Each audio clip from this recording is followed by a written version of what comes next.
এই তো পরিস্থিতি, সেখানকার মানুষদের এই তো অবস্থা, সেখানকার মন্দির ঘরবাড়ি সমস্ত কিছু তছনছ অবস্থা। কিন্তু সময় পেলেন না তা দেখার জন্য মুখ্যমন্ত্রী। তবে রাজ্যপালের কিন্তু সময় হলো।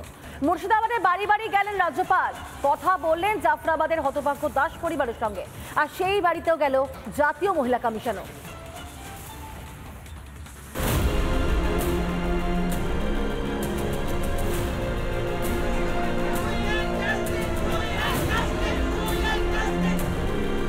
মুর্শিদাবাদের জাফরাবাদে হতভাগ্য হিন্দু পরিবার, একসঙ্গে নৃশংসভাবে কুপিয়ে খুন করা হয়েছে বাবা ও ছেলেকে।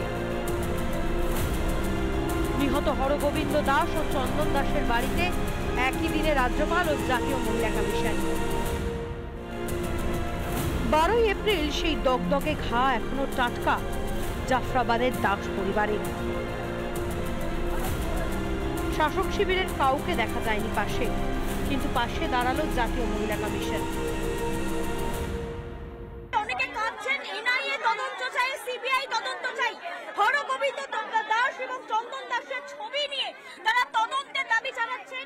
একের পর এক মহিলারা দাঁড়িয়ে রয়েছেন এবং তাদের মুখে একটাই কথা, যে কোনো ভাবে তাদের সুবিচার চাই, সুরক্ষা চাই। হিন্দু হওয়া অপরাধ, ঠাকুর এই দোষীদের যেন শাস্তি হয়। ঠাকুর এই এনআইএ তদন্ত চাই, আমাদের বিএসএফ পার্মানেন্ট ক্যাম্প চাই।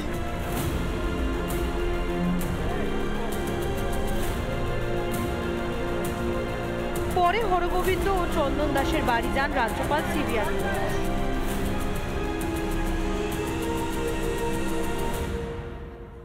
হরগোবিন্দ দাসের স্ত্রী এবং চন্দন দাসের স্ত্রী তারা কিন্তু কান্নায় ভেঙে পড়েছেন রাজ্যপালকে পাশাপাশি পেয়ে তারা কিন্তু কান্নায় ভেঙে পড়েছেন তারা।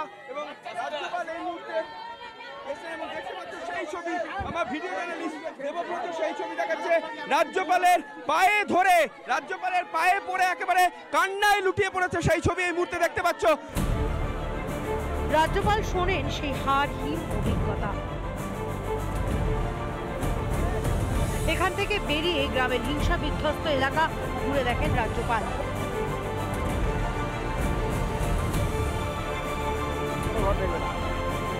বাড়িতে ভাঙচুর চালানো হয় সেই ছবি আমরা দেখেছি। সেই গ্রামেই এখন গ্রাম ঘুরে দেখছেন এবং সেই গ্রাম ঘুরে দেখছেন রাজ্যপাল সিবি আনন্দ বোস। গ্রামে বিভিন্ন বাড়িতে যেখানে হিন্দুদের বাড়িতে আগুন জ্বালিয়ে দেওয়া হয় সেই সমস্ত বাড়িগুলো ঘুরে দেখছেন রাজ্যপাল সিবি আনন্দ বোস।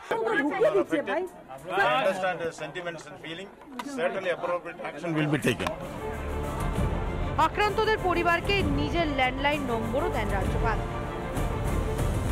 মুখ্যমন্ত্রী নিষেধ করেছিলেন, সেটা উড়িয়ে মুর্শিদাবাদের রাজ্যপাল। মুখ্যমন্ত্রীর সময় না হলেও বাড়ি বাড়ি গেলেন রাজ্যপাল, পালন করলেন সাংবিধানিক প্রধানের দায়িত্ব। মুখ্যমন্ত্রী আর কবে দায়িত্ব পালন করবেন? রিপাবলিক বাংলা। নানা ধরনের কন্টেন্ট দেখার জন্য লাইক করুন, শেয়ার করুন আমাদের ফেসবুক পেজ, সাবস্ক্রাইব করুন আমাদের ইউটিউব চ্যানেল। পাশাপাশি অন্যান্য ব্রেকিং নিউজের জন্য অবশ্যই চোখ রাখুন রিপাবলিক বাংলায়।